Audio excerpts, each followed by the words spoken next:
What I love about these story slams is probably the same thing that you guys love. You never know what you're going to get when you come here. Somebody could tell you about the first time they fell in love, or maybe the time that they looked for, I don't know, Bigfoot.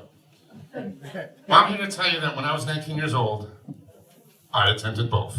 It was the summer between my junior and senior year in college in the year 19...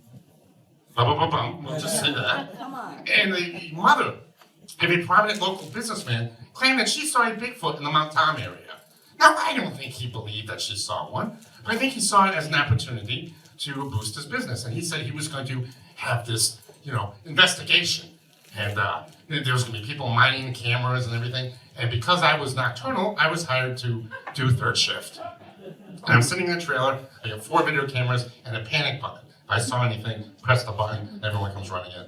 And his son, Junior, was going to be doing the first shift, and another college student was going to be doing second shift. And of course, in the change of shifts, you interact with the others.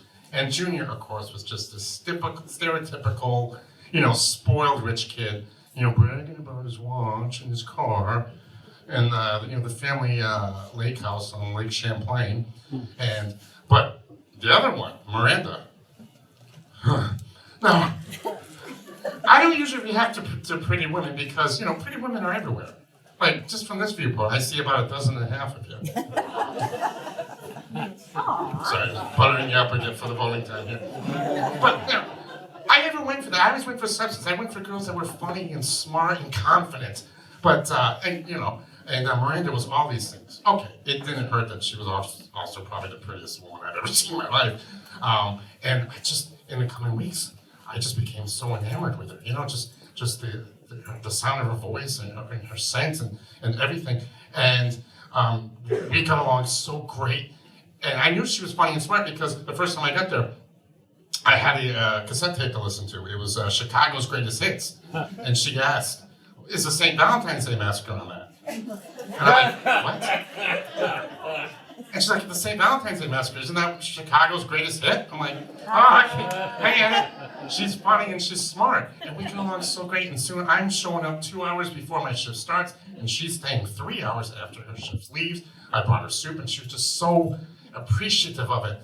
And, we would hug. And she kind of indicated that, that's as far as it's going to go, because she kind of indicated she might be involved with somebody else.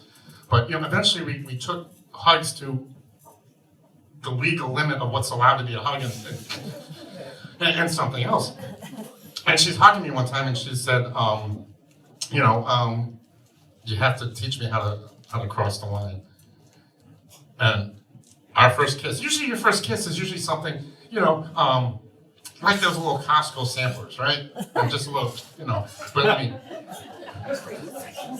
this kiss was like, I swear, it lasted longer than some of my jobs I've ever had in my life,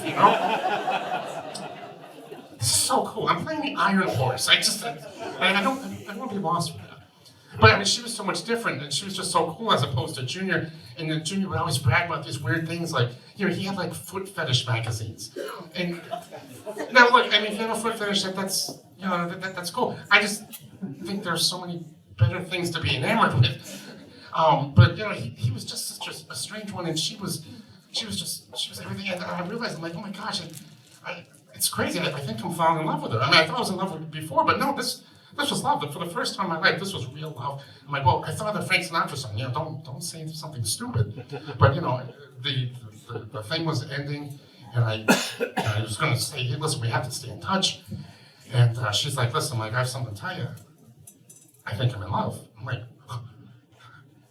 she said it first. I didn't have to be swapped. I'm like, yes, Miranda, yes. Oh my God, I feel it too. And then she's like, oh, Michael,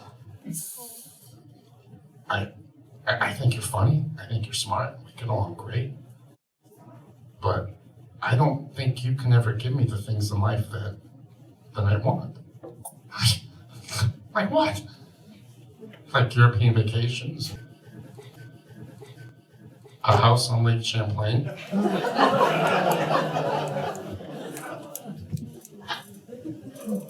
Junior. Of course, Junior gets whatever he wants. I was bitter for several years, but as I became an adult, I realized that, and realized the financial hardships of being an adult. Who's to say choosing, financial security over true love is the wrong choice? We didn't find Bigfoot that summer, and I didn't find true love. Unfortunately, over the years, I've seen very, very little evidence that Bigfoot exists.